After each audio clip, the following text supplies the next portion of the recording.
Cregeen is one of the candidates standing in Arbory, Castletown and Malew. Hello, Mr. Cregeen. Welcome. Morning, John. 15 years now. 2006 you were first elected. You were declared quite late. Was there some doubt about whether you would declare? What's on at this election? Yes, at this election. No, there's no doubt. So you were just biding your time, ready Yes. to come in? Yes. 15 years, obviously. It's a long time to actually be in politics. During that time, what do you put down as your achievements? You look back on with pride. Well, I think like when you look at 15 years, it doesn't seem that long. And when I first came into politics, there's people who've been in the job for 30 plus years, and sort of at 2016, been in for 10 years. Then to be the longest serving member of the House of Keys was quite strange. So do politicians look at it more short term these days? I don't know. I think what there was is there's been a lot of people who'd been in for that many years, and I suppose the age of the members coming in now is different. And as achievements, I think from day one. One of the things that Eddie Lowy, who helped me... He was a mentor to you, wasn't he? He was. I think I was very lucky at the time. There's people like Tony Brown, Alex Downey, Eddie Lowy. They were all in there, people who'd got years of experience. And, the advice I was given was hit the ground running and show people what you can do. And, from the start, I think during my first time, I got more pizzas through Tynwald than any other constituency, even though it was a single seat. So we had stuff like the Crossett Farm inquiry. So you'll remember the planning on there, the poacher's pocket. There was Iris. There was all these things that we were dealing with back then. So do you feel you've been an effective politician? I do, because what we did was we went through planning on the poacher's pocket, and the then director of planning had some of his delegations taken off him because of what had happened on the poacher's pocket. Crossett Farm was another one where they'd gone into agreement and not really known what they were doing. Crossett Farm, Ballasalla area. Yes. And it was a bone of contention at the time. It was. They were going to put about 260 plus houses up there. And, I put a select committee together which looked into that, and it showed really that government hadn't thought through all the legalities when they were transferring some of that land. So when the planning application was defeated, it still left an opportunity for the then builder to may have continued where they were. Let's just talk about development. You've got two developments happening in your constituency, big ones, at the top of Ballasalla and over by Castletown as well. Obviously, people are shouting out, first-time buyers are saying they're too expensive. 313,000 is the average, which means some are going to be a lot more than that. Some presumably will be less than that as well, but they seem far and few between. So are there enough between 2 and, say, 250,000 for people to get on the ladder with? I don't think there is. I think when we're looking at affordable housing, which the developers have to provide over a certain number of properties. But are the developers told you have to provide houses before you get the development? Does that happen? Yes, it does. Are we does. tough enough with them? It does. It comes in that if you've got a development over a certain number, they have to provide affordable housing. But by what do you mean by affordable housing? Well, what cost? Within the government scheme. So you've got the government scheme where they can do shared equity and they can also give assistance towards those properties. Now, that's one of the areas that has come up constantly during knocking on doors, is actually how affordable are these properties, and the shared equity that we actually can have in these properties. Is it actually enough? Because, as you've seen, the cost of materials have gone up, the cost of houses have gone up.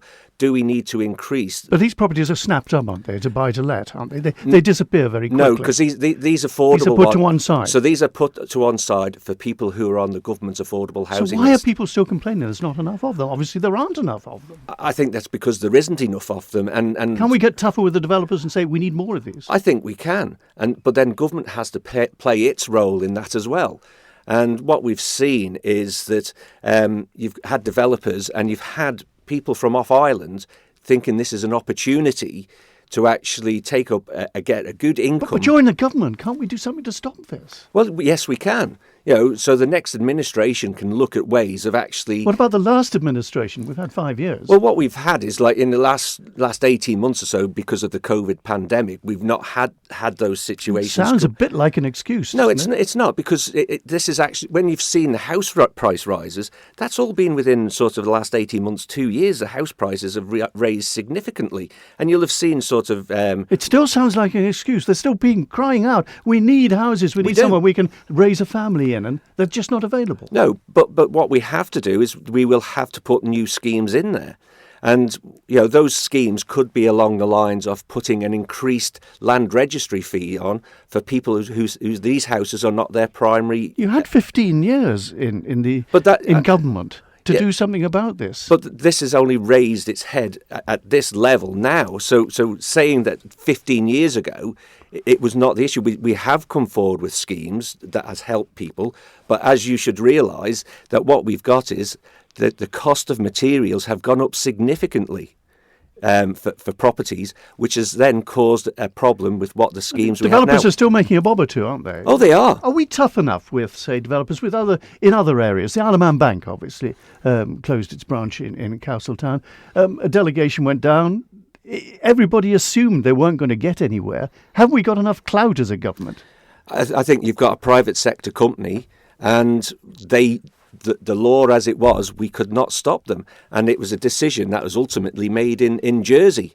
And so we give up? No, we shouldn't give up. We did give up, though, didn't we? Marched down and marched away again. But unless you're actually going to start putting further subsidies in there, because they're going to say, well, it's losing us money, who's going to pay for this service? Surely we should, if that helps the situation. And where do you keep that? Where do you put that level of subsidy up? Because, I don't know. That's the government's problem. Because I would say that there's a level of subsidy that goes into Manx Radio, about £1 million. Now, there's other private radio stations out there. Would you say that's about fair? How do you think that... Manx Radio is another subject we could go on to it, but it would take a long time to actually talk about. And has it been raised by the Chief Minister, I think, as yes. as something to beat Manx Radio about the head with. Yes, you've had a bit of a row with it. Just move on. The post office in Ballysalla. Yes. Obviously, that was a major down, wasn't it? It was. What could be done to say that? You, one stage, were chairman. I was. And you fell out with them because the Coman basically said you weren't supporting them as you should do. Yes, and I wasn't supporting them because they wanted to corporatise the post office. And what we've actually seen is the post office carrying out what they were told by Tynwald not to do, because they were told not to corporatise. And when we looked at corporatisation of the post office, as they'd done in Jersey, they'd gone down to a 5-day week. They'd closed sub-post offices. They'd done all that. And this board has done that. And I went to the Chief Minister at the time, which you'll remember that it was on the news, and I expressed my concern regarding that. And the Chief Minister said, yes, we're going to do something. We're going to get a new board in. And the next thing is that I was sacked from being chairman because I was standing up for keeping the post offices. You weren't falling in line with the statutory board. You were told you should have been doing that. And in fact, you were basically going against them. Yes. From what they were saying, coming in with a different point of view, and you were told you shouldn't be doing that. Well, I think somebody had gone and had a word on a few ministers at the time and said, oh, well, the chairman's not going along with what we want to do. But what I've always stood for is having those community facilities. And when you look at the savings that were made with the changes to the Douglas and Ramsey post offices, the money that was saved for that was supposed to have been put into keeping the network viable. And that doesn't seem to have happened. So what's the way ahead for the post office? You've great experience. You worked in the post office initially, and then you came in, you were chairman. What's the way ahead? What's the answer? Well, one of the things that we could actually do is actually look at if it's not viable to have a permanent post office in an area, whether we can work with other bodies, whether we can have something like a mobile post office that will go around and service the community. Is that used in other places, say in the UK? They've put some additional services in, but it's something that we could actually work with, say, the mobile library, because the mobile library is still going around our communities, and to provide those sort of services would be quite joined up. One thing that I was interested in, you said it in 2016, I am pleased to be able to help in progressing plans for a visitor centre in St Mark's. And on completion, this will be a great asset to the South Island. This came as a surprise to me, I must admit. What was that about? St Mark's Country Park. It's just down the road from Oh, it. that is the visitor centre there. That's run privately, isn't it? It is, yes. And that's now operating. It is, yes. So that's something you put down as a tick on your list, I must admit. It was, because you're helping businesses and you're helping the visitor economy on the island. Visitor economy, the Peggy. Yes. Now, you want the Peggy back where the Peggy was. Yes. The Manx National Heritage say that's impossible because where it was rotting to pieces. The nails were all rotting, etc. It needs to be built in a custom-built £5 million facility. They do have a large building next door, I think, a barn of some sort. But you say you want it back where it was originally. Is that physically possible without it disappearing in a pile of rust? Well, yes, it is, because the Peggy is about the story about where it was, not taking it out and putting it in a new purpose-built environment. It is a bit the Peggyless museum at the moment, I must admit. It is. But in practical terms, Manx National Heritage must know how much it would cost, and they say it costs $5 million. You question that? Yes, and there's one thing saying that it's going to cost $5 million, but are they being realistic about what they're trying to achieve? Are they just going for a grandiose scheme? The Peggy was there for many years undiscovered, so why can't we leave it there? Because it was rotting to pieces. Yes, but you can carry out work in that environment to make it protective for the vessel to be in. Well, did you go down there when the Peggy was? It was a very cramped little sort of stone building with that's a tide part coming of the story, isn't it, John? It's part of the story. But that was causing the the problem. The rust, the nails disappearing, the thing would have fallen to pieces. So what's wrong with a bit of maintenance on it? So I think it needed a bit more than a bit of maintenance. But just leaving things and then taking them away, that is the story of the Peggy in Castletown. Let's just move on to a big subject, the Emergency Advisory Committee, or vice chairman of that, yes. I believe. Does the government listen to what you say?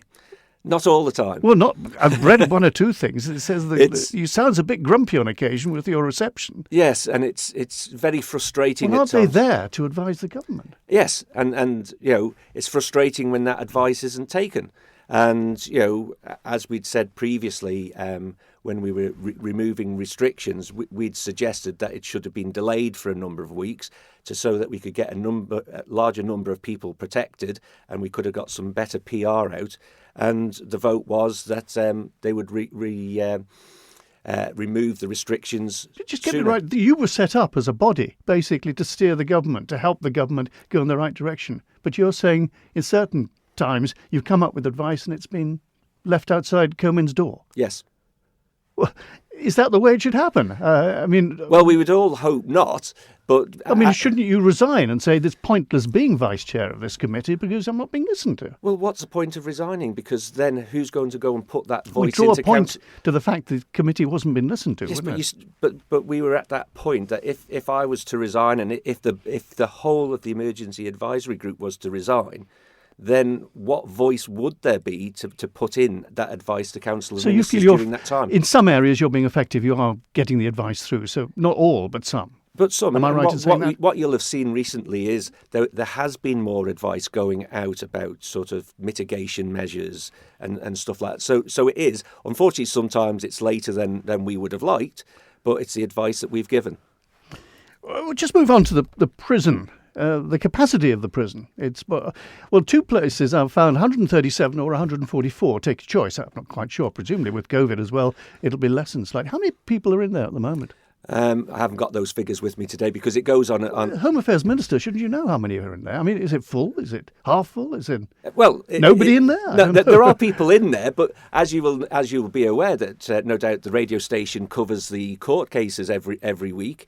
That there's just a general figure, not exactly. Is 100 in there? I mean, I think it was just less than 100. Just less. You think it's just less than 100? Yeah, around about 98. It was about 98 less, I think, figures that I saw. So there's capacity there if we need it, etc. Yes, which is useful. And the prison you feel is operating well despite the COVID threat. I think over the COVID period, the prison acted to try and protect the people that were in the prison. Yeah, they did the right things. They did because they were protecting those people who were in the prison who were vulnerable. What about the best little prison in the? What about that program? Where did that get us? Where did that get us? Before my time, John. Is that still, the ripples from that still going on? I presume There it's still is. referred to occasionally. What lessons have we learned from you? You, amongst other things, have been on the Public Accounts Committee some time back, Yes. etc. But the Public Accounts Committee, what lessons have we learned from the promenade, from the Liverpool landing stage, even from the flumes, about how better to spend my money and everybody out there's money? I think what there is there's the process that government goes through on its tender, how they go out to tender, because that can be quite bureaucratic and it doesn't flow easily, and when you've got different people tendering. Tender's fairly, it's used in business all the time. It is, but I think when you've got some of the treasury requirements that you have to go through, and then it goes through the department and the budgetary process for that. So you're blaming the process for some of these things? The process is there, and whether I think what you've got is that there's areas where they're looking at 50% on cost and 50% on quality. Well, I think we should be looking more on quality and the whole life cost rather than just the initial cost of actually making sure something's in place. Health. You were all for regional hubs, 2016. You said that was one of your aims, to get more health regional hubs in there. Where have we got on that? I think we're starting to see that being rolled out. In what way? Well, you've got Tyrone. There's areas that have gone down to Tyrone. Where's that? Down at it's actually in Port Erin. I've got to be careful. It's right on the boundary. It could be in. That's a new development. In the last 5 years. It's part of the old Southlands area. Right. But that is a regional hub. It's designed as one, is it? And well, it was the old Southlands facility, and you've got the old physiotherapy. Opposite the school there. Yeah, so you've got the old physiotherapy there. And what you've got to realise is that we put a programme for government in 5 years ago, and 18 months ago COVID has come along, and a lot of the stuff that was put in for programme for government then was put on hold. And there is a phrase that when the going gets tough, the tough get going. These do sound a bit like excuses. Admittedly, the island has been thrust into a very difficult position. But even so, life has to go on. Governmental life has to go on. And you can't just say, because of that, we couldn't do any of this. Well, no, because what you've had to do is you've had to prioritise. So we've had to prioritise trying to protect the island and its economy and its people. Now, if we would have continued on other things, you would have been probably one of the first people to criticise us for going, "Oh, you've gone and dabbled in too many areas, and you forgot to focus on." Of course not. But that's what will happen. That people will criticise because you failed to focus on it. And as we've seen in other jurisdictions, that during the COVID period, that they have just let things rumble on, and the death toll in some of these jurisdictions have been quite high. You've been an MHK for 15 years, you and Watterson also, you at much the same time. You're obviously pretty influential because you've been around for a while. Who do you want as Chief Minister? It's going to be a difficult one. Give us an answer then. Who do you think should be Chief Minister? Not saying who will end up, but who should be. Well, this all depends on the decisions for the previous. Would you like to be Chief Minister? It's not a position that I've looked for. So that's a no, is it? It's not a position. No, it's not a position. You wouldn't like to be Chief Minister? No. But who would you like to be? It all depends what the policies are going to be. And it also depends on who's going to be in those positions, because it's a team that actually moves things forward. You couldn't give us a name? No, I can't, because it all depends who's going to be there. I would say going into the last Chief Minister's election, that there was people that I thought that I could have supported, and then things came out that I thought, well, maybe not this time. So you didn't fully support the Chief Minister we've had for the last 5 years? Yes, no, I didn't say that, John. I said what it was is coming up to the election of a Chief Minister. But there were other people you would have chosen. There was people at the previous to them saying that they wanted to go for that position. I thought, well, maybe, yes, I could support that. But then when sort of people started talking what they wanted to do, then I couldn't. We're quite close to the election, though. You still haven't got a name for us? No, I haven't. Because I think there's only one person who's gone and said that they would like the Chief Minister's role. We'll leave that there, I think, because we've used up our 20 minutes, which has gone very quickly. Graham Cregeen standing in Castletown, Arbory and Malew, amongst with quite a few others, it has to be said. Thank you for joining us. Thank you, John.